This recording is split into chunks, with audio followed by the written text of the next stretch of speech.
What would you do if God gave you a mission you just didn't want to accept? What if it meant helping people you thought were your enemies?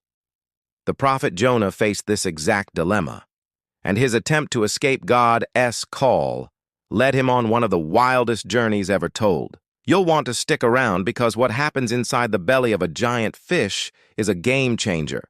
God's instruction to Jonah was crystal clear. Go to the great city of Nineveh and warn them to turn from their wicked ways.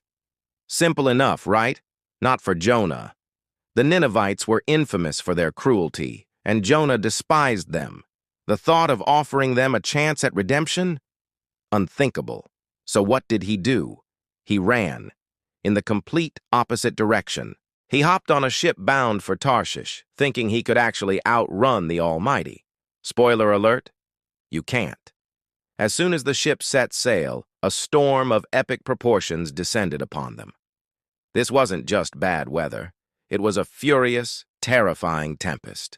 The winds howled, massive waves crashed over the deck, and the seasoned sailors were convinced they were doomed.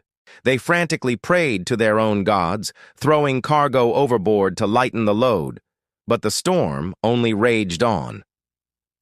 It was then that Jonah, racked with guilt, confessed to the crew. "This is all my fault," he admitted. "I'm running from my God. Throw me into the sea and it will become calm." The sailors were horrified. They were tough men, but they didn't want to sacrifice a man, even to save themselves. They tried rowing with all their might to get back to shore, but the sea was relentless.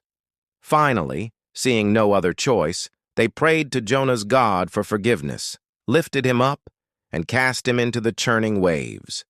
Instantly, the wind died down, and the sea became as calm as glass. The sailors stood in awe, their fear turning to reverence for the power they had just witnessed. But this wasn't the end for Jonah. As he sank beneath the waves, God had another plan. He sent a great fish, often imagined as a whale, which swallowed Jonah whole. Imagine the scene. One moment you're drowning in a raging sea, the next you're plunged into utter darkness, surrounded by the cold, damp insides of a massive sea creature. For 3 days and 3 nights, Jonah was trapped in that living tomb. In the suffocating silence, stripped of everything, he finally had nowhere to run. It was in that profound darkness that Jonah began to pray. He realized the futility of his escape. He couldn't hide from God on land, at sea, or even inside a fish. He cried out, acknowledging God's power and his own helplessness. It was a raw, desperate prayer of surrender. He finally understood. God's presence is inescapable. And then, a miracle. After 3 days, God commanded the fish, and it swam to shore and spat Jonah out onto the dry land. Can you imagine that moment? Gasping for air, covered in who knows what, but alive.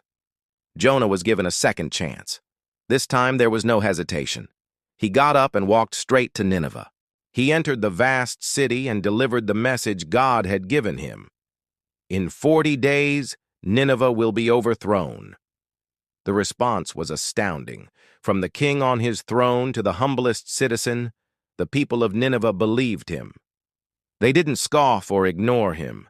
They took his warning to heart. The king declared a citywide fast.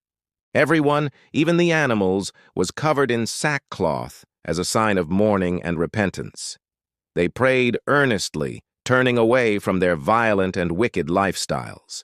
And God, seeing their genuine change of heart, did something incredible. He relented. He showed them mercy and did not bring about the destruction he had threatened. The entire city was spared. This should have been a moment of celebration, right? But not for Jonah. He was furious. He went outside the city, sat down, and sulked. "This is why I ran away," he complained to God. "I knew you were a gracious and compassionate God, slow to anger and abounding in love. I knew you would forgive them." He couldn't stand the idea that these people he deemed unworthy had received mercy. So God decided to teach Jonah one final, powerful lesson.